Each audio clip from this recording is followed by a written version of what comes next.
for the flag salute, please.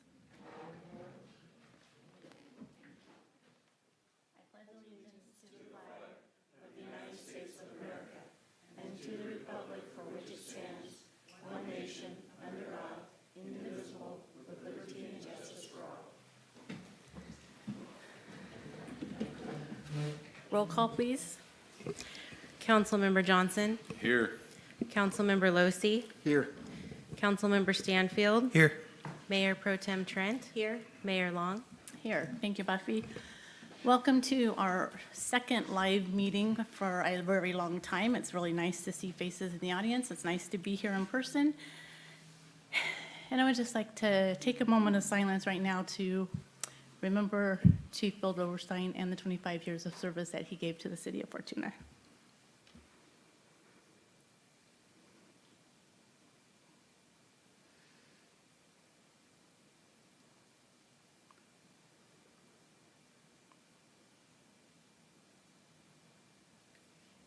Thank you all. All right, we have a presentation tonight, proclamation for our dispatchers who are such a vital part of our police department. City of Fortuna proclamation in recognition of National Public Safety Telecommunications Week, April 10th through 16th. Whereas emergencies can occur at any time that require police, fire, or emergency medical services, and public safety dispatchers are the first and most critical contact our citizens have with emergency services. And whereas public safety dispatchers are the single vital link for our police officers and firefighters by monitoring their activities by radio, providing them information, and ensuring their safety. And whereas the safety of our police officers and firefighters is dependent upon the quality and accuracy of information obtained from citizens who telephone the Fortuna Police Department Communications Center. And whereas the city of Fortuna is served by a group of men and women working as public safety dispatchers for the law enforcement, fire, rescue, and medical emergency response agencies in this community. And whereas those dedicated individuals work tirelessly to answer our citizens' calls for help and dispatch the first responders to the scene of these emergencies. And whereas these public safety dispatchers have demonstrated loyalty, commitment, and dedication in the performance of their duties. Now therefore be it resolved that the public safety dispatchers working in the city of Fortuna are a valuable asset to our community at large. These professionals who toil with little recognition 24 hours a day, 7 days a week to save lives and provide assistance are unsung heroes. Be it further resolved, it is for these reasons that the City Council of the City of Fortuna wishes to honor them and proclaim April 10th through 16th, 2022 as National Public Safety Telecommunications Week in the City of Fortuna. The City Council of the City of Fortuna appreciates their commitment and dedication to their profession and congratulates them on a job well done. Signed April 4th, 2022, at City of Fortuna. Who is accepting this?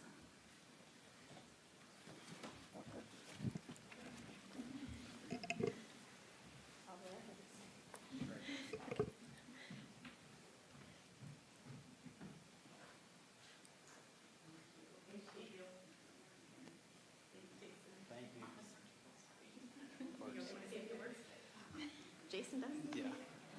So thank you, Madam Mayor and council members. Our communication center is a vital part of our police department. We currently have 4 full-time communications dispatchers, public safety dispatchers. We have 1 part-time public safety dispatcher, and we currently have 1 vacant position. Currently, our dispatchers, it's a hard job. Our communication center is much different than the other ones in the county. We deal with fire and law enforcement. We deal with Riodale Police Department, Ferndale Police Department, our own police department, and we deal with Fortuna Volunteer Fire Department, and we dispatch for them. The one thing that makes our communication center stand out from the other ones is I have some awesome dispatchers that work for us. They're very dedicated. Right now, they're working mandatory overtime because of 1 dispatcher's out on family leave, and we have the vacancy, so they're working mandatory overtime now for the near future until we can get a spot filled. They work in there by themselves, 12-hour shift, 24 hours a day, 7 days a week. Somebody calls in sick, somebody steps up. They work well with each other. They don't complain that much. But, you know, we all complain. So I really am honored to be their supervisor and to be considered the supervisor for our communication center, and without them, none of this would happen for our police department or for the River Valley. So I'd like to give them a round of applause for all the work, hard work they do for us. Thank you.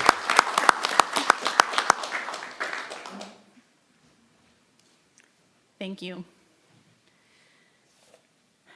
Our next item is oral comments from the public. If anyone has anything they wish to comment on that is not on our agenda, now would be the time to address the council. You would have 3 minutes. Seeing everybody rushing up at once, tripping over each other and everything else. Okay, we will close public comment and move on to our consent calendar. We have 4 items, including city council minutes, report of disbursements, authorization to award the contract for the wastewater treatment plant percolation pond rehabilitation project for 2022, and appointment of city manager as negotiator for city cell tower lease site. Does anyone wish to pull any items? All right. Move to seeing none. approve consent calendar. Second. We have a motion and a second. All in favor? Aye. Thank you. All right, our next item is a discussion of the Fortuna Business Improvement District. I think Merritt's going to open this one up. Yeah, just in the way of an introduction, a couple council members expressed to me interest that this be put on the agenda after hearing from members of the public who wish to express their opinion. And I think the primary topic that members of the public were interested in are the recent the draft EPID audit finding results. And I will just say that the city's received the audit and its findings in draft form. I have not yet had a chance to review those in detail with council, so that is something that we will be looking at as we move forward and working to determine how best to address some of the concerns presented in the audit and move forward in the best way possible for the city. So again, the council can't take action on this item, but if any members of the public do have something they want to share, this would allow a discussion format, even though action is not going to be taken on this item tonight. So yeah, just to reiterate what Merritt said, we've all probably read the audit findings. We just haven't had a chance as a council. This is our first meeting after it was released last week on the 30th to get together and go over what is in the findings and to figure out the best path forward. So with that, if anyone from the public wants to address the council on this item, please be respectful and let us know how we can best move Fortuna forward.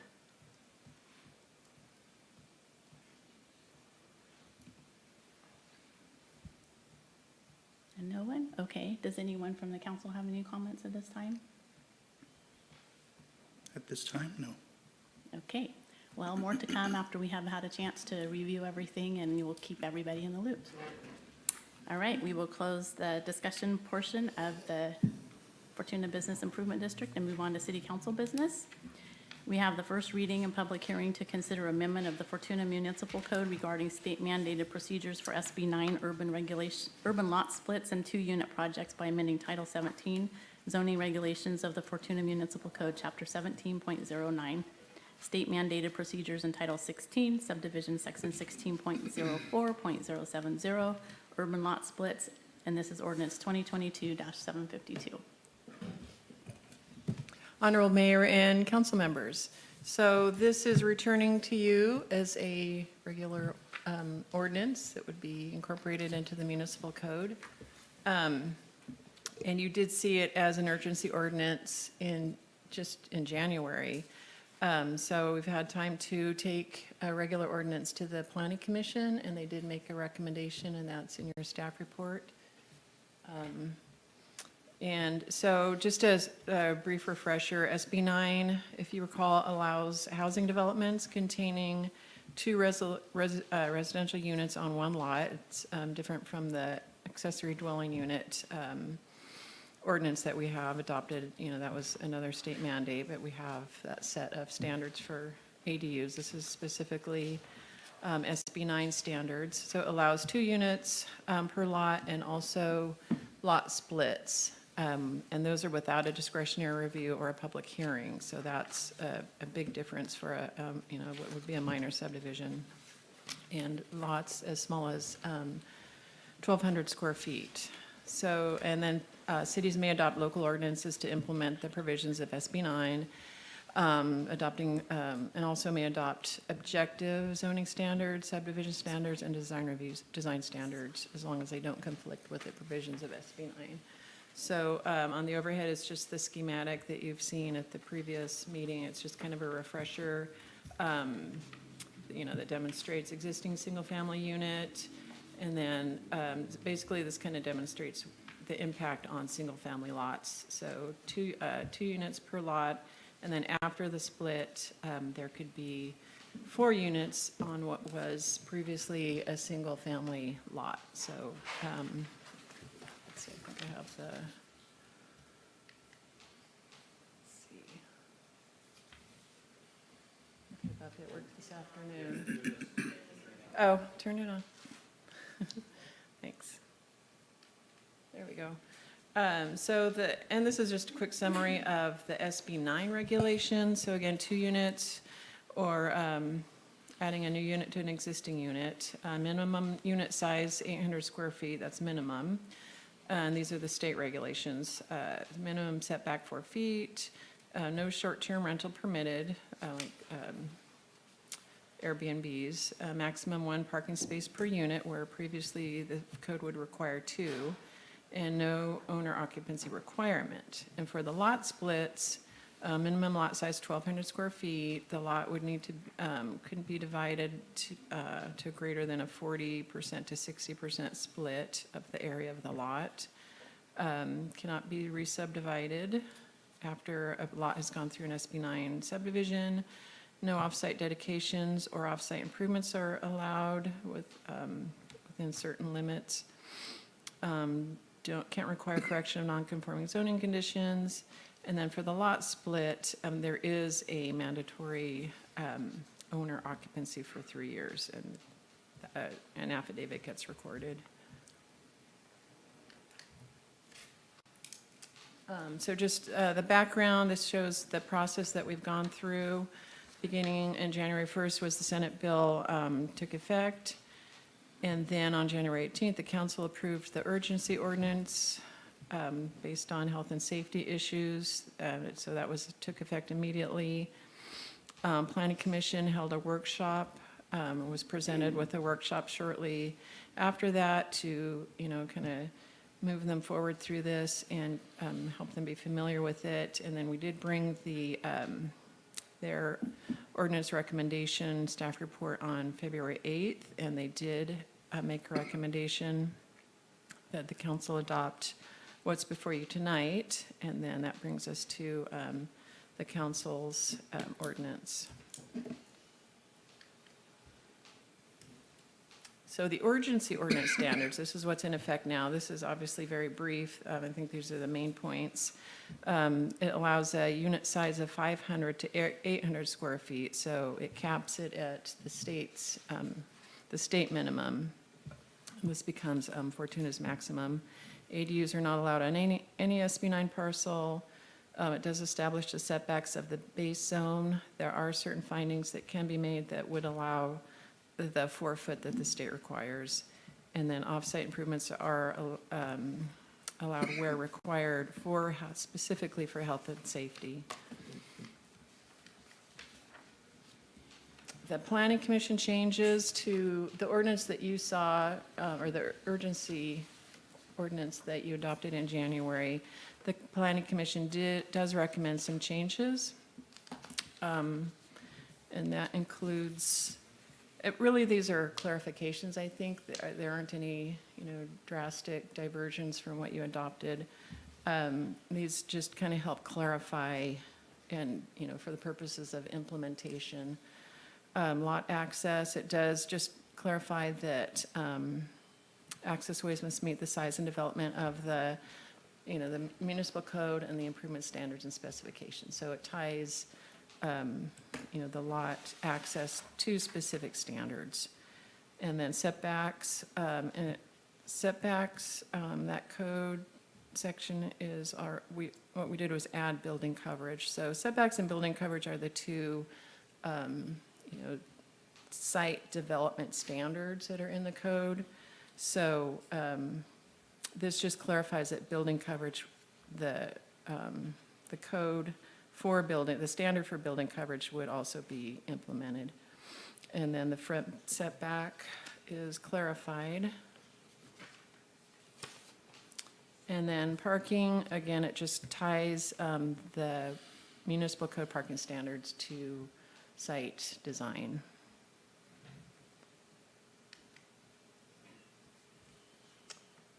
Let's see, which one is this? Setbacks. So, additional changes, setback again. So the previous was for the 2-unit, no, this is for 2-unit development, sorry. Let's see, no, the previous one was for the subdivisions, this is for the 2-unit projects, right? Yeah, sorry, it's kind of hard to have the slides behind me. Again, this just repeats what was under this lot split section.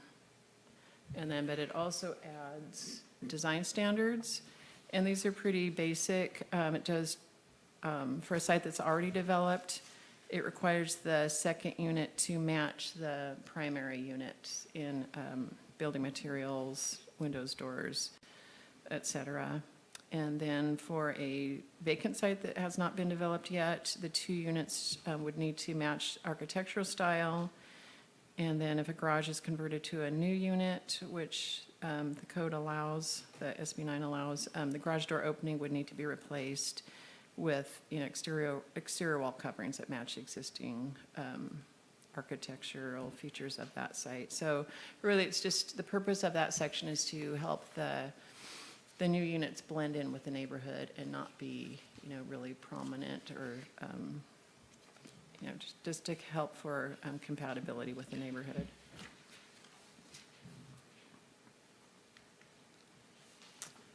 Let's see. So other standards were considered, and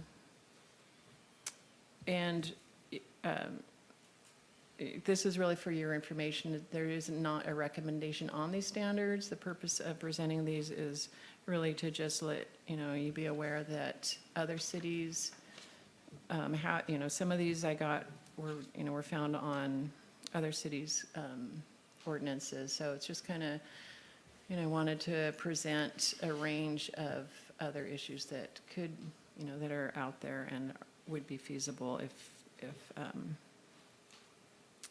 that was the approach that anybody wanted to take. So, for example,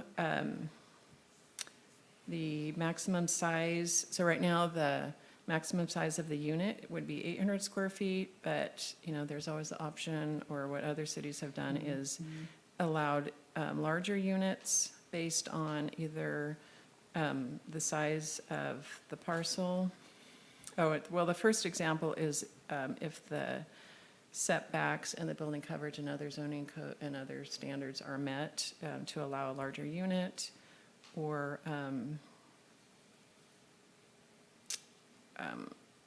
comparing it to the existing home or the size of the lot. And then the same with the maximum height. If all of the setbacks are met, then an extra height would be allowed. Right now, the ordinance is similar to the ADU standards. So there's a cap of 15 feet for the building height.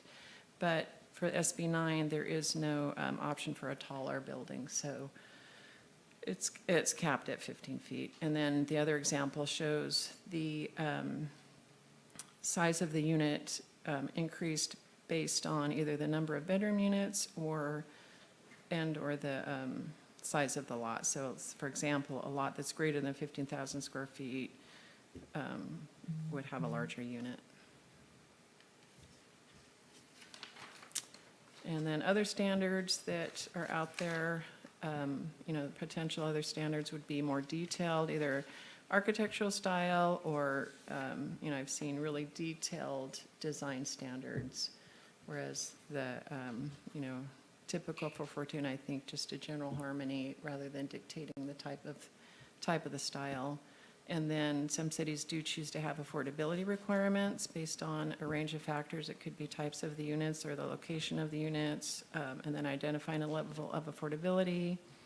And that could be based on a percentage of the number of units that are proposed.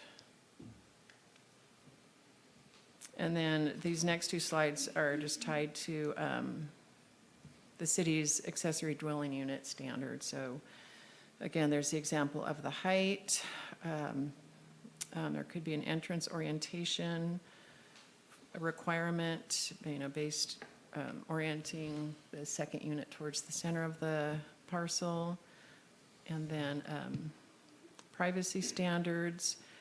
In this case, for the ADU ordinance, second units that are within 8 feet of an interior or rear property line would be required to have screening. So it could be a 6-foot fence or translucent or clerestory windows. And then second-story decks and balconies would need to be set back 10 feet. So again, staff isn't, and the Planning Commission didn't choose to pursue these further or recommend adoptions. It's really just for your information, kind of a disclosure kind of a thing. So that's all I have. The staff recommendation is to adopt the ordinance, and it also would adopt a finding that the ordinance is exempt from CEQA, which is actually established by Sb9, so the state chose to make that an automatic exemption, and also repealing this ordinance that you adopt would repeal the urgency ordinance and replace it, or not replace it, but then adopt this ordinance. So that's the first reading, and I'll hand it back to the council.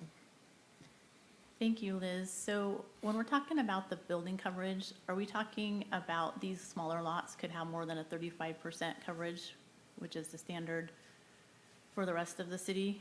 On the 6,000 square foot lots, you can only cover 35% of the lot. What are we doing, these smaller ones? Well, what the Sb9, the state law, it doesn't specifically mention building coverage. So the only standard it specifically exempts is the setback to 4 feet. So we added the section that kind of clarifies, well, the city standards are to be, the setbacks are to be implemented, but then there's another section that kind of gives direction on if, and this follows Sb9, if an 800 square foot unit could not be built, then because of the setbacks, then there would be an allowance. So it kind of gives the city some authority, but then it does defer to the state's 4-foot setback. So by adding, by clarifying, that process would also apply to the building setbacks, that they would be implemented, but then, could be waived if there was no other way to build at least an 800 square foot lot or a unit. So that's why building coverage got added, because without that standard, there would have been no guidance, and it would have been harder to implement, a little more confusing. So we're trying to meet our setbacks, but in meeting the setbacks, you can cover whatever portion of the lot that is left. We're trying to meet the setbacks, yes. That's what we would implement initially, and then, through the design and just the review process, if there was no way to construct an 800 square foot unit, then we would have, there would be some negotiation, I guess, on what could be allowed, what could be constructed on that lot. Okay, anyone else have questions? Yeah, Go ahead. several. Go ahead.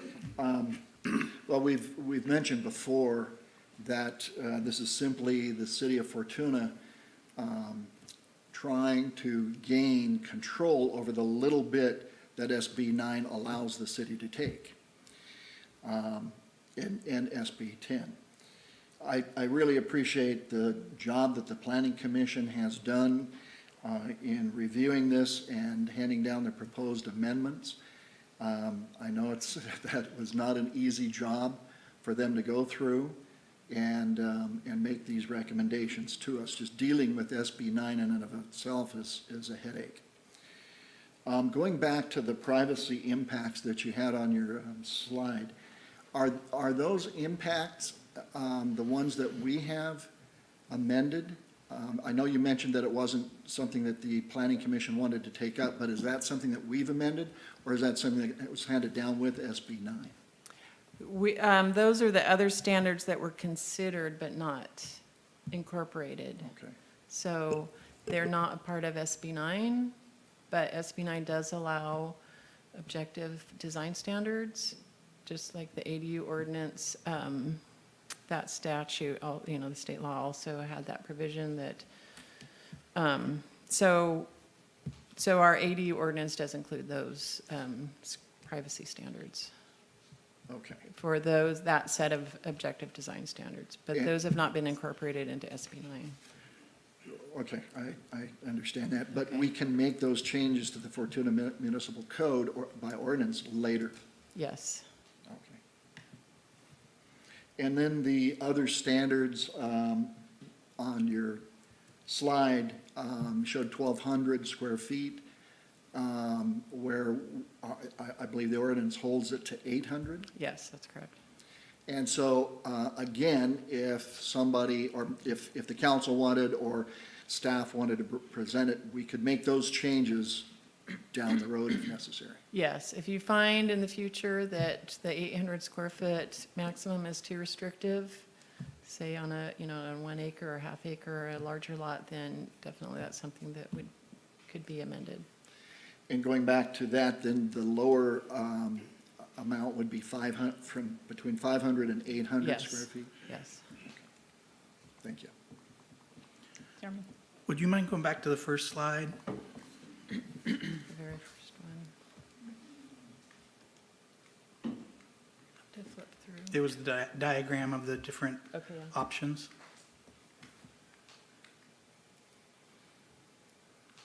Right there.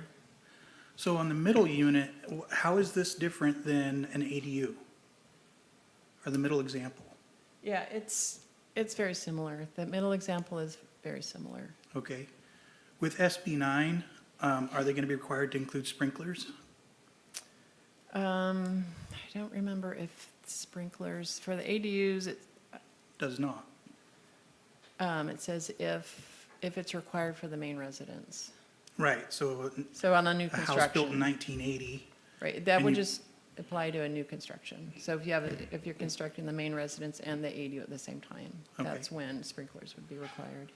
and then regarding the 3-year for owner occupied, how are we going to monitor that? It's challenging to monitor occupancy, that's for sure. Yeah. And then with that, regarding them, having to monitor or whatever, there's no way to prove, is SB9 going to have something recorded against the deed to say that an SB9 lot has been created and now can't be Yes. additionally subdivided? Yes, absolutely. Okay. That's in the code. So It is. the deed restriction, including the affidavit that, or the requirement of owner occupancy. So it's really informational, it's a disclosure to buyers, and it just puts the buyer and the owner on notice that those are required. But it would be in like a preliminary title report, so Yeah. somebody wouldn't be shocked. Yeah.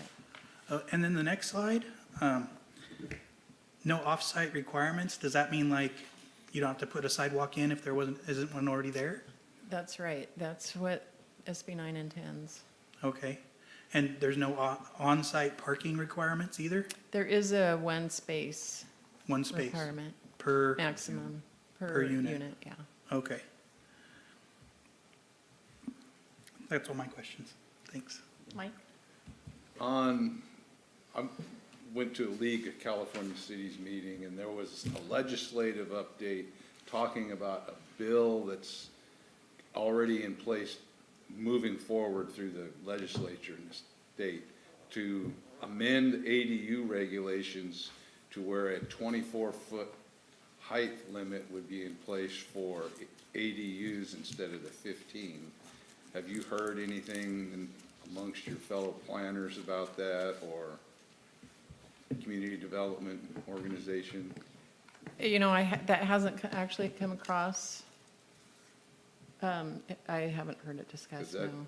that would have a big impact on people in a single-family residential neighborhood, with all of a sudden perhaps your sunshine in the afternoon going away, or, even with translucent windows, the windows are up there looking down at you, whether they can see through them or not. It's still invasion. So I'm just wondering if you'd heard anything No, about that. I don't have anything to add on that. I like the privacy part in place. It gives a sense of at least your backyard is still your backyard. Yeah, no, definitely both of those, the ADU and SB9, have the potential to really impact the density, the built density of a neighborhood, which is, why we've tried our best to create some of these objective standards. Well, thank you. Anything, Tammy? My question's on the setbacks. Like somebody builds a two-story house with a 6-foot setback. Can they put a deck that goes further than that, or does the outside of the deck have to be 6 feet back? So on an SB9, so the zoning code does have an encroachment into setbacks for decks. I believe it's 3 feet into for the SB9, a deck is optional, so it would not be allowed to be one of the encroaching, components of a structure. So does that mean it couldn't be built up to a foot from the fence, or? Right, Okay. yeah. And then what about when you have the 4-foot setbacks? How far can the roof hang over towards your neighbor's property? So the zoning code defines it as the wall. I know the building department defines it as the eave, the edge of the eave. Okay. So the 4-foot setback would be the edge of the eave? Yeah. Okay, thank you. So did I understand right? I don't see it. Is the privacy requirements are not included in the They have ordinance? not been included. I actually would like to see those included now. Can we do that? Or would that mean this can't be the first reading and we I have to believe start that over again? means that we would go back to the planning commission. That would be a change. Yeah, that would need to go back to the planning commission for further study. I think that's something we'd have to tackle down the road. I It don't just know that seems we can do silly to it. tackle it down the road when we could just get it right the first time. I don't know that we can do that tonight. Well, we can't. That's what I'm saying. Yeah. It would have to go back to planning commission and come back to us again. I would note that the urgency ordinance would remain in effect this entire time, so the regulations would remain effective. It'd just be a matter of when the ordinance adopted in the normal course would become effective. So going back to the planning commission for further study on additional aspects of the ordinance that the council would like to see, doesn't mean that we're going to be without regulation on SB9 for that interim period of time. Of all the things that I think are important is privacy for the existing homeowners, the adjoining landowners. And I think by leaving that out now, it's just a big gap. And then if we don't immediately go back and somebody builds one, now you've lost that opportunity and everyone lives with it. I would just like to see it done in the beginning, but I'm one of 5 up here, so. I know that it would be better to tackle all these issues at one time rather than piecemeal, but also I understand that the planning commission tackled this the best way that they can, and now for us to ask them to go back and look at the privacy impact here, then I think is very appropriate. I think we should be able to do I that. think it's important that we Yeah. build it all in one piece instead of just a scattershot approach. Well, So that's what I would like to do. I'd like to send it back one more time. Do we have time to get it on an agenda before our Yeah. next council meeting? You mean before, Too short a time frame? It would be like 2 council meetings from now? yeah.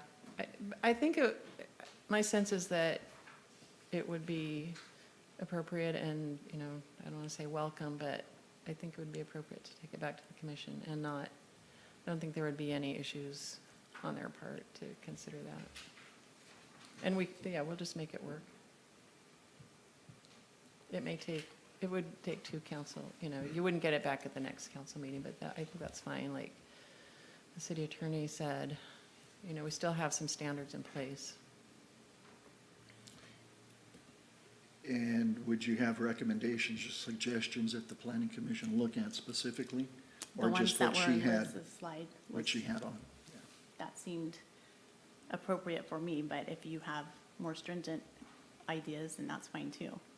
Yeah, I'll take another look through the ADU and collect all, all of the design standards that were, that's pretty much it, but I'll just take another look and make sure that they all get specifically analyzed.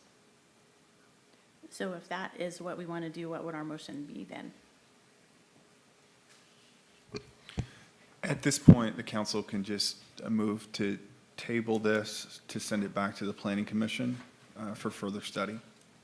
And the planning commission would have, somewhat carte blanche authority to make additional recommendations, both on the privacy aspect and anything else that they'd like to revisit. And it'd come back to your council in the form of a resolution with further recommendations. Incorporate the privacy recommendations into the motion, table it to send it back to the planning commission for further work on privacy. So is that your motion? Yeah, just I second it. All right, we have a motion and a second to send ordinance 2022-752 back to the planning commission to add more detail regarding privacy and then anything else that they think might be pertinent, and then we'll bring it back to the council for the first reading. Does that sound right? Okay. All in favor? All right. Aye. Any noes? Okay. All right, thank you, Liz. That one's just important, I think, so. Thank you, guys. Moving on to our next item, it is authorize the city manager to submit a drinking water state revolving fund planning grant, resolution 2022-12. Brendan Bird, our city engineer, has his staff report. Excellent. Thank you, Merritt. And thank you, Buffy.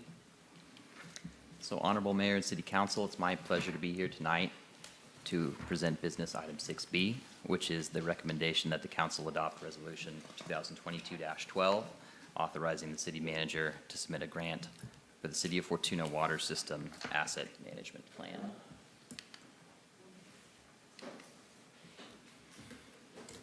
Did you turn off your clicker? It changed, whoops. Wow, now I'm really cruising. Okay. So I want to begin here with a brief summary. The City of Fortuna is an urban water supplier that currently provides potable water to over 5,000 customers in the city. The system is composed of countless miles of water mains, a well field, 4 storage tanks, a number of water booster stations, in addition to various other minor infrastructure. Cities and utility providers, including the city, regularly engage in master planning studies to inform operations, projects, and budgets. And here in Fortuna, the last time we undertook this planning effort was in 2007. Since then, most of our projects have been completed, and several of those remaining are due to be completed within the current 5-year CIP timeline. The city is at the point where a water master plan and update needs to be performed in order to identify project and budgeting needs over the next 10 to 20 years, and staff are currently working on developing the scope for this project. So before I talk about the specific project or the grant opportunity we're here for this evening, I wanted to share a brief slide here to help put the master planning effort into the broader context.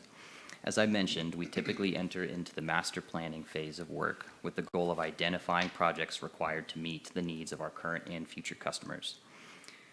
This phase in the process is key as it acts as the initial step to identify the needs that can be planned for in our project CIPs and budgets. They can be designed by our teams of engineers, and they can ultimately be constructed. This is a living process, and therefore every 10 to 20 years, we need to repeat through the master planning step of the phase in order to identify and develop the next generation of projects. So with that said, I want to touch a bit on what the Water System Asset Management Plan project is and what that means for the City of Fortuna. So with this project, we hope to evaluate the condition of our water system and its various components. We hope to perform engineering analysis to identify improvements necessary to meet existing and future city demands. We want to review our system source and supply adequacy now and into the planning horizon. We want to evaluate opportunities to increase energy efficiency in our facilities, which would thereby reduce overall operational costs. And lastly, we, as I touched on briefly, we want to use the results of all of these steps, among the other ones involved in the process, to develop capital improvement program projects and planning level cost estimates to help guide our system improvements over the next 10 to 20 years. So last year, as staff began to initiate this project, it came to our attention that there was a funding opportunity through the State Water Board to complete planning level project activities for municipal water systems. The funding source is the Drinking Water State Revolving Fund, and it provides grant awards of up to $500,000 that are free of local match requirements. The applications are straightforward, and staff in the past have applied for and received these exact types of grants for the city's wastewater project. After the grant program was identified, staff worked with our on-call engineering consultants to develop a full grant application and project scope, with the final step required to apply for the grant being the authorizing resolution that you are seeing here this evening. If approved, staff plan to submit the grant application later this month. Lastly here, as for the fiscal impacts, as I mentioned before, there's no matching funds required for this grant, and the only expenditures to date have been the cost to develop the grant application and the scope of work. If the city is unsuccessful in this particular grant application, staff will continue forward with the project and either use local funds or identify another grant opportunity if one is available. So with that, I'd like to end again with the staff recommendation, which is the council adopt resolution 2022-12, authorizing the city manager to submit a grant application for the City of Fortuna Water System Asset Management Plan. And I appreciate the time this evening, and I'm happy to answer any questions if you have any. Thank you, Brendan. Any questions? Yeah. All right, we'll start on that in this time. Is this just a distribution, or is this also site development, storage, distribution, and? Yeah, we'd really look at all of it. We'd want to take it as an opportunity to start planning for potential future uses or areas that we would need to be servicing. You know, some areas that we think about typically, and that would be maybe the south end of town where there's some potential annexation or development potential. We're going to want to start to kind of dig into the nuts and bolts in those areas and see what we're going to potentially need to plan for to be able to deliver, you know, services in those areas. In addition to kind of the usual existing infrastructure stuff that we would look at as well. Thanks. Mike? Yeah, Brendan, what is the criteria to be successful on this grant? Is it competitive? In some ways, I do believe there is a scoring process.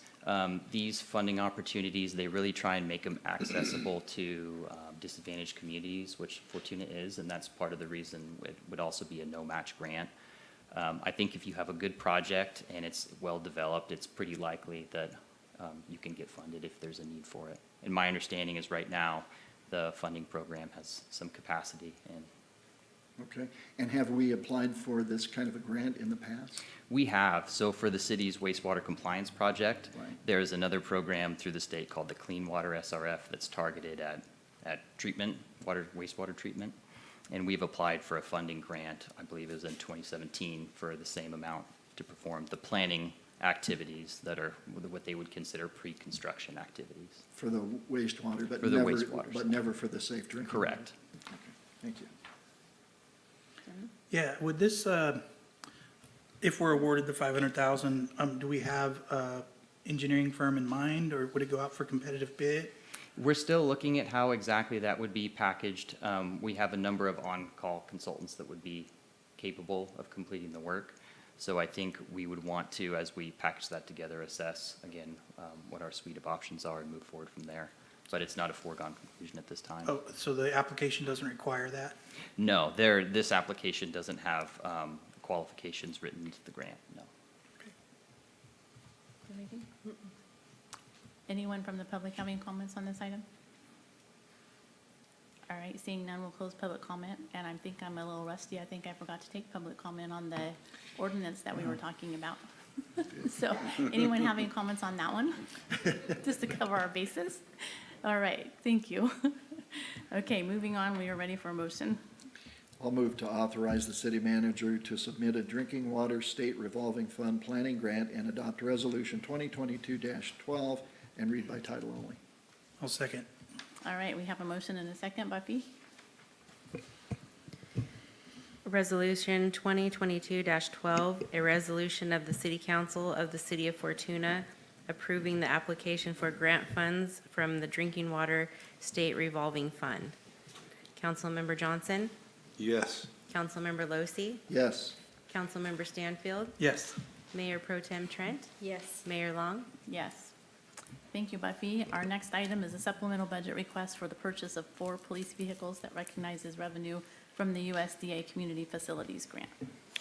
Yes, thank you. Good evening, Mayor and Honorable City Council. It's a privilege to present what I feel is an excellent opportunity to update PD's fleet of emergency vehicles through approval of a supplemental budget request recognizing a grant award from the Community Facilities Grant, which is provided to us by the U.S. Department of Agriculture. So on March 28th, the Fortuna Police Department received notification from USDA that we had been selected to be awarded a little over $140,000 from this particular grant. The estimated cost and outfitting of 4 new emergency police vehicles is estimated to be approximately $256,000 and some change. This would include 4 brand-new pursuit-rated emergency Explorer all-wheel drive vehicles, including graphics and the emergency packages installed. So vehicles are being purchased by Downtown Ford. Downtown Ford has, as the council knows, a Sourcewell purchasing advantage, which essentially guarantees the best pricing as the city can use previously solicited bids from other governmental agencies. The fiscal impact is the purchase of the vehicles will cost the city $256,086.26, and staff is recommending that $115,286.26 come from the asset seizure fund, with the remaining $140,800 being funded from the USDA Community Facilities Grant. So staff is recommending that council receive staff presentation and review questions, which I'm available for, and make a motion to approve the SBR for the purchase of the 4 police vehicles. All right, thank you, Chief. Any questions for Chief Dave? I have one. Oh, go ahead. Tammy can start. Ladies first. Do you have any idea how long it'll take, because cars are in such shortage right now, how long it'll take to get these? It's a very good question. The 2 that we are currently waiting for, I expected a while back, and our latest progress report is that we were supposed to receive the 2 new vehicles during the first week of April. So I'm hoping that we get those 2 any day, but I wouldn't pretend to guess on arrival for the 4. So that's 2 that we were previously had ordered, and we still haven't received, and then we're gonna do 4 more. Correct. And the 2 previous, Mayor, were from a different grant from USDA. Okay, that was a while ago. When we get those, That was like are 2 they years already marked, like Fortuna Police, or do we have to send them out after we get them to do that? We do. So we use local vendors to install the emergency package, which is our radios, our lighting equipment, all of the different things that go inside and out. And then we also use a local vendor for our graphics out of Arcata. Are they backed up too? We've had fairly good luck with both Superior Installs and the company that does our graphics. It's been a pretty quick turnaround, just actually getting them here to the city of Fortuna. Any other questions? Comments other than anything? The price, just for those cars out the door, a little over $31,000 each. I'd like to buy one of those for that price. That's a great price. And so, you know, I know I've been talking to Chief about this. I've been talking to Merritt about this. As a matter of fact, at one point, I mentioned several times about needing to get some of these Crown Victorias replaced, because they are in just bad shape. They look bad. It's a bad image for the city. It's a bad image for the police department.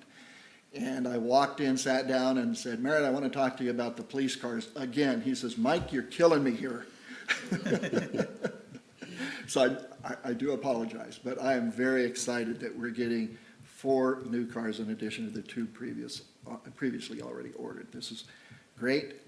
It can do nothing but improve morale. Not that morale's a problem, it's great, but it just improves image for the city and image for the police department. And I congratulate you for doing this, Chief. Thank you, Councilman Losey. I am very proud of the opportunity and just the award of the grant. And it's like you said, you know, really for the whole city, when the police vehicles are out in the community, it really is a branding and an imaging thing. It's going to be an absolute honor to get rid of some of those older cars which are showing. You know, and essentially a lot of those cars like the Crown Vics are not being made anymore. So, you know, we're forced to upgrade. It's a good thing for the city to do so. And again, just very pleased to be able to present this to council tonight. Any other comments or questions?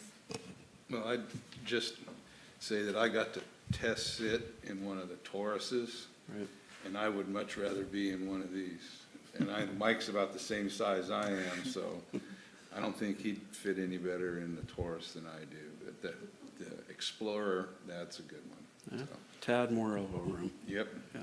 especially when you got the mobile data terminal in there. Well, and I appreciate the fact that we have the asset Caesar funds, because when we put our drug task force officer back into the county pool, that was huge for us, not only in taking the drugs out of Fortuna and being a lot more proactive, but opportunities like this have also been a huge benefit of that. So I'm really thankful that Measure Z has funded that position for us. Absolutely. Take note, Michelle. One last thing, has the push bar been pre-tested on these? The access point? You're just wanting to pull my cord tonight. Yeah, that was a rare occurrence. What the councilman is talking about is a recent incident where we had a push bumper come off of the front end of an Explorer during a collision. And, you know, in the over 2 decades that I've been in law enforcement, I have never seen at those type of speeds the push bumper come off an Explorer like that.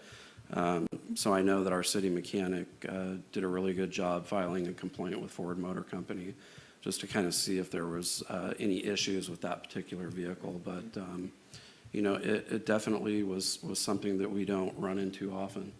No, I saw the pictures that he had and the whole, it's crazy. Yeah, It's a manufacturer's defect. I believe it is. Does anyone from the public have any comments on this item? Seeing none, we'll close public comment. Did you have one more question? Oh, I was just wondering if, how soon we have to actually start considering electric vehicles. Jeremy.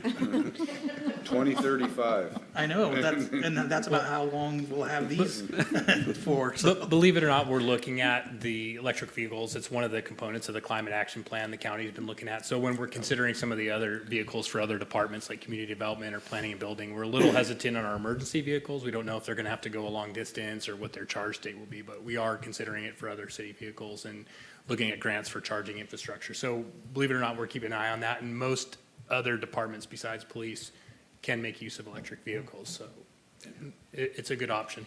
In pursuit, oops, my battery ran out. Yeah, yeah. So, and I will just say too, we were, you know, we've been in close communication with the USDA. The community facilities grants are a great opportunity for funding, and we just recently had a new senior administrative assistant come on in Public Works, and her first assignment was, I think she submitted about 5 or 6 grants, and this was one of the bigger ones. So we're getting some dividends for our new Public Works administrative assistant who's been jockeying a number of these, and we have about 3 or 4 more out for consideration right now. But there's a big slug of money that was going away, and so we quickly worked with each department, including the police, to try to get a number of grants in. So we're glad at least this one got funded, and we have a couple more we're waiting to hear back on.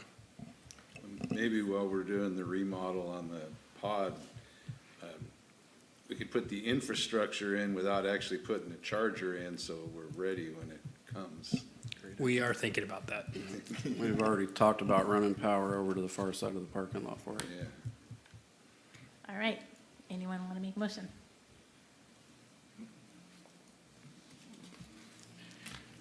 I'll move to approve a supplemental, I'm sorry?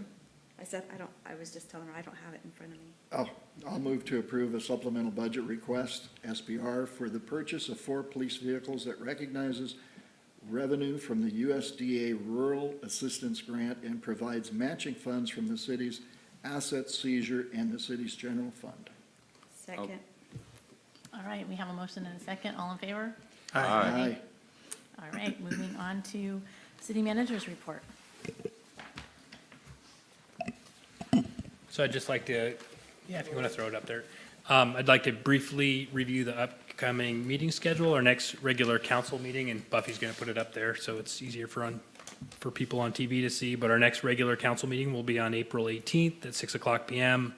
Our next planning commission meeting will be on April 12th at 6 o'clock PM. And then our next Measure E committee meeting will be on April 20th at 5:30. And that was a little bit delayed. We were waiting for some estimates on some of our costs so we could estimate what our needs are for, so what our overall budget would be in the availability Measure E funds. So that's why we delayed that from the original meeting of April 5th to April 20th. So we had a little bit more time to get some of those expenses in the budget. And then the next Roner Community Recreation Park District is on April 6th at 2:30 PM. And again, all our meetings now are live in council chambers. So if you want to attend, it's important to come down and be in council chambers. We still don't have an update. I know our city clerk, human resources, IT director has been pushing our contractors to figure out when we can get the hybrid meeting equipment here. So that's something that we're working on and we're very anxious to have. So just a few things I've been working on. I've been working with our outside legal counsel on updating the city's ordinance to include the requirements under SB 1383 in parallel with a draft update of the city's franchise agreement. I successfully was able to work with our community development department to submit the urban greening grant last week, and so that's for the potential acquisition of the parcel adjacent to the Vansel Forest parcel with the Vansel Reservoir. And then we have a couple of exciting park projects that we're working on. One of those is we have an architect that we're working with to design the concept for update for Newburgh Park on the 8 acres the city recently acquired from the McLean Foundation. Our hope is to incorporate 2 regulation soccer fields. So we've reached out to the Eel Valley Youth Soccer, the Fortuna Union High School District, and we're seeking to get their input on that conceptual design as we move forward. So that's pretty exciting. We recently received the draft environmental document for a development at the mill site in Fortuna, and so we're in the review process. We don't have anything to release yet, but soon we hope to bring a draft. They're on a very aggressive schedule, so they'll want to see that come to the council as soon as possible. So more details on that soon. And then in parallel, we are working under our Headwaters grant on the mill site specific plan. So we've had a number of meetings with our consultant, and we're not quite ready to bring that to the plant. We'll bring that to the planning commission first and then the council, but identifying what the potential land use, infrastructure, and the elements would be for the redevelopment of the mill site. So, along with the specific development proposal that's there, we're also working on kind of a fallback, what would the city like to see there in an ideal world? And one of the options, where there's going to be ultimately 2 options. One will include the distribution center that's planned, and the other one would include just what the community wants to see. So both of those are coming along at the same time, and the council will see something on the mill site soon. And that concludes my report. Any questions for Matt? I've got a quick question.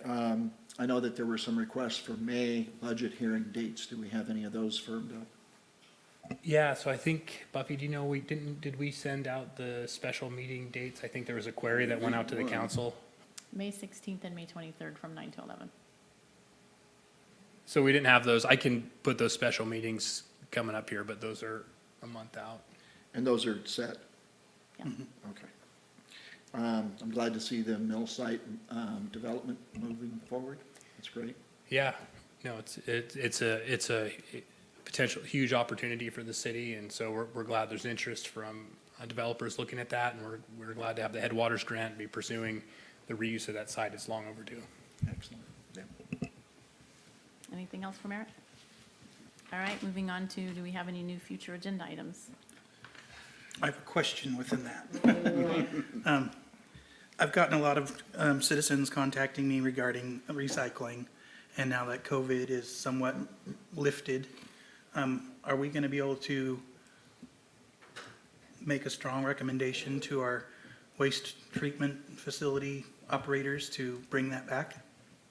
They Oh, opened one in Arcata. the solid waste? Fortuna. Yeah, I did see in the news that Hambro was opening one in Arcata. It's and open. Yeah, Recology would have to seek at this point to recertify, and so we're very interested in that. And I think that might be one of the elements that we consider in our franchise agreement. It seems that Humboldt Waste Management Authority and Recology haven't wanted to do that independently, and so I think if that's something that is important to the community, we're gonna have to make sure to address that as part of the franchise agreement. I mean, it's somewhat separate, but until we link it and tie it to the solid waste and recycling. So it's important, but right now that Recology has not indicated that they want to reopen that at this time. Right, and so what's the timeline for that renewal? And I don't want to use the word leverage, but I want to make sure the message is clear. Our citizens want that program.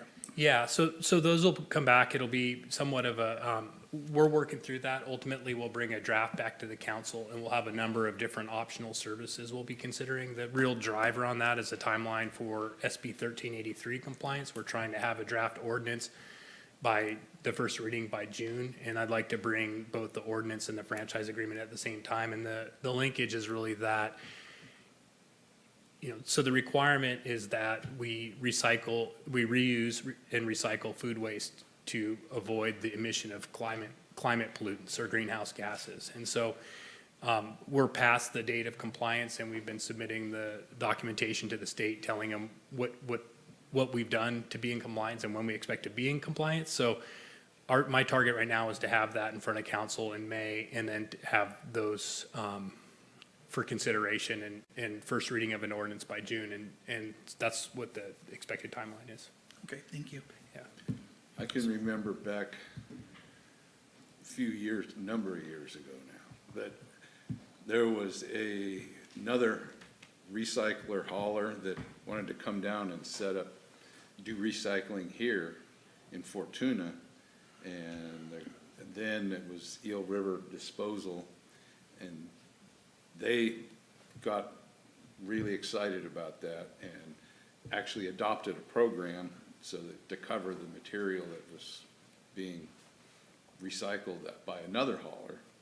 And so there's an option there that we can say, well, we want to let this person in if you're not going to do this. Okay, we're probably getting way too detailed here for a future agenda item. Well, I'm just talking about where he's at, so, yeah, I'm off the agenda topic, We and definitely are. but Jeremy opened the door. I just walked through it. It's your fault. My fault. Well, I think So it it'll is be, a future I agenda think it'll be item, though. good that we're back in public, because usually solid waste does get a lot of public attention. And I'll just remind the council, kind of as an add-on to my staff report, that we do have outside counsel who's done this, worked with other communities that we were referred to. So I expect to have a draft in a couple weeks, and, so I hope to see that back, in probably 3 to 4 weeks. So add to your staff report that because Arcata opened, our stores are no longer getting fined. Oh, right. That's pretty cool. That's big.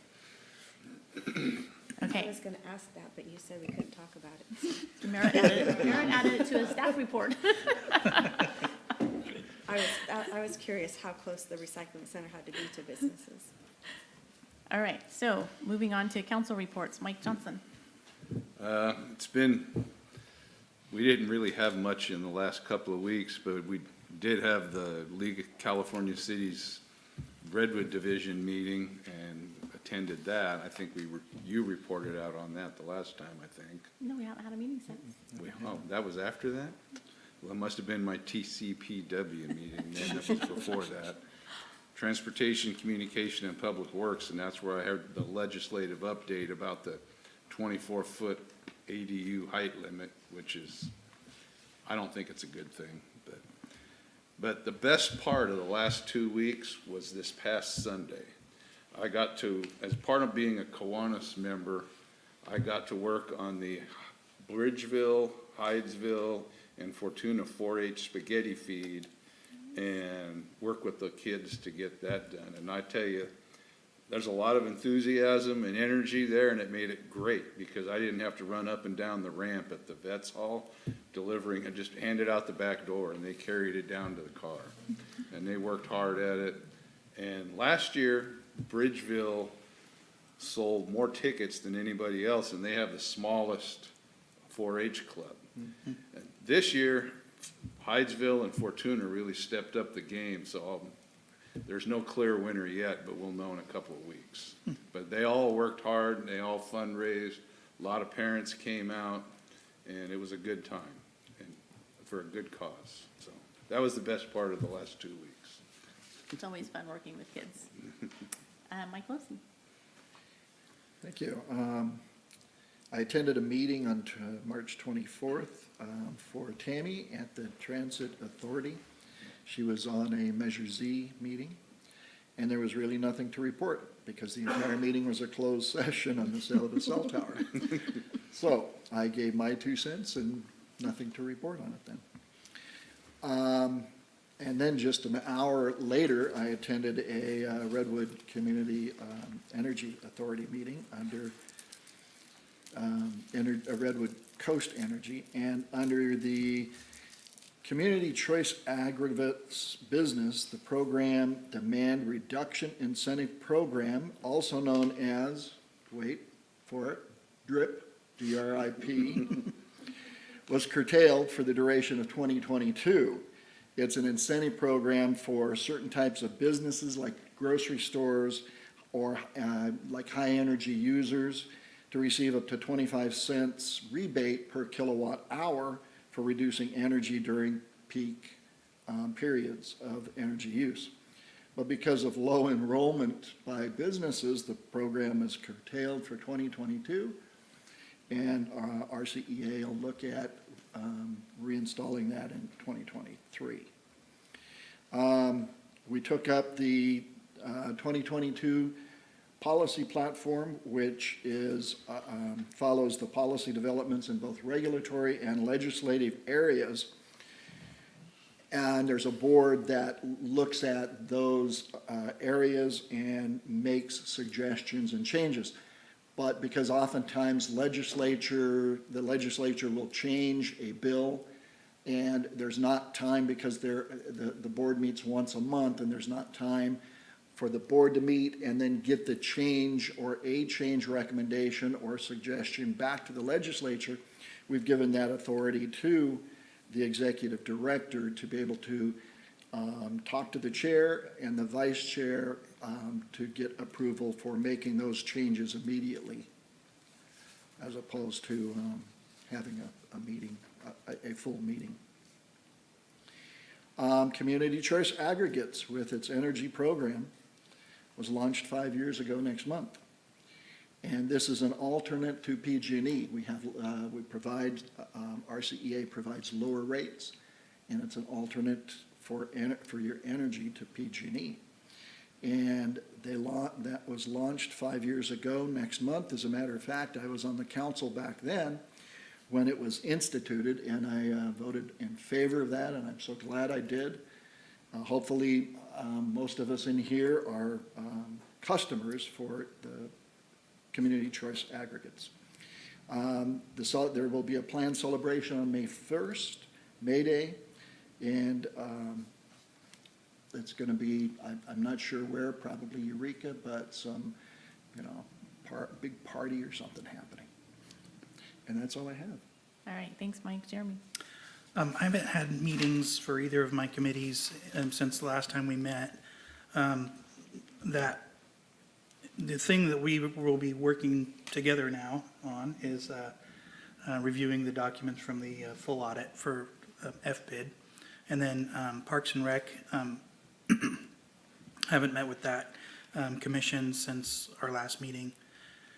Yeah, I'll echo Mike's sentiments in that I'm really enjoying getting back to face-to-face meetings and public events, and I know that there's fundraisers happening here, lots coming up in the next month or so, that I'm grateful to our citizens for enduring, and then our businesses continue to be as generous as they've always been. all I have to report. Thanks, Jeremy. Tammy? I also attended the California Cities Conference. It was so nice to meet with all of our Redwood Empire cities around there and catch up on everything that's happening in their cities. It was a good meeting. I still remembered a lot of those people after 2 years of not seeing anybody. But we had, there was a couple of interesting things they were talking about. One of them was the city over Fort Bragg. Oh, Fort Bragg. Fort Bragg made a presentation. They're having a little bit of problems with the skunk train, trying to say that it's a railroad when actually they're saying it's commercial, and they're trying to take property along the coast, which the city already has plans for. They're trying to eminent domain that. Is that what they were talking about? So that's pretty interesting, you know, the battle that Fort Bragg is going through right now, and maybe in court on that. So we're keeping up on, you know, what that city's going through. Unfortunately, it's not good for, you know, for them, but we'll keep you informed on that. We went over a lot of measures, whether we would support them or not. There's some interesting ones and some crazy ones, but, let's see, I think that was most, if I forgot anything, you can tell the rest on that. And then Measure Z Advisory Committee finished their last meeting. I'm not real thrilled with how they ranked us in there, so everybody who sees your supervisors, throw a hint out there that we really need to have those two officers ranked up there. They're really important to the city and to the whole county. Both of those officers work more than just the city of Fortuna. They both work in the county too. And they're both extremely important positions. And I think that's all I have. And thank you, Mike, for taking that meeting for me. I couldn't be two places at one time. So just piggybacking on Tammy's Measure Z, you know, we need to call all of the supervisors, not just our supervisor. So please make those phone calls or send an email or something reiterating how important those positions are and what we've accomplished in the last few years by having those. So Michelle's only one vote, so. That's the SRO with the detective? Is that the Drug two? task No, force. the drug Drug task force. Okay. Yeah, And maybe contact could be made with the city of Rio Dell, because like you say, both of those positions impact all of the Eel River Valley, including Rio Dell. Yeah, SRO feeds into all the feeder schools to high school, right? Yep. so anyway, 15? And how can we get rid of an award-winning person like that? exactly. All right, yeah, it was nice to be in Ukiah with our fellow electeds throughout the county and to hear what's happening in their cities. And one of the things that I noticed is Fortuna seemed to have a lot more exciting things happening than some of the other cities. A lot of them were struggling. Willits is still kind of coming back from their whole bypass situation, and they talked about they almost folded as a city, and things are finally starting to come around because they passed a tax measure. Just different things, you know, like Fort Bragg struggle and Willis struggle, and then we were kind of over there going, Fortuna's doing really well. So that was really nice to be in that position and share, you know, some of the things that we were doing here with them. I had an executive meeting for REDAC to pass out some more money and loans, and then we had a visioning session, which Michelle was at also, and those are hard for me because we all want to save the world, but REDAC has a lane, and what they do well. And so some of the things that came up as top, you know, ranked importance to the community was housing and healthcare and infrastructure and all the things, but REDAC has a lane, and REDAC doesn't build houses, and REDAC doesn't provide healthcare. And so it's kind of like figuring out how to work that into something REDAC can maybe facilitate meetings or whatever, but how much do you want your executive director working on those things rather than getting the money out to the community, because that's where we really make the difference. So it was good to see everybody. It was good to be in person. It was good to see what people's concerns are, but really REDAC has a lane and they do it well. And my opinion is they just need to stay in their lane, but it was still good. Went to a groundbreaking ceremony for the Lutheran Home of the Aging. They're building 8 more apartments right there in the Mountain View Village. So that was exciting to see how that organization takes their money and puts it back into the community rather than building a big, huge, fancy, massive church or hoarding all of their money in the bank. They actually put their money to use in their communities, and I just was really, that just really impresses me to see that kind of giving back.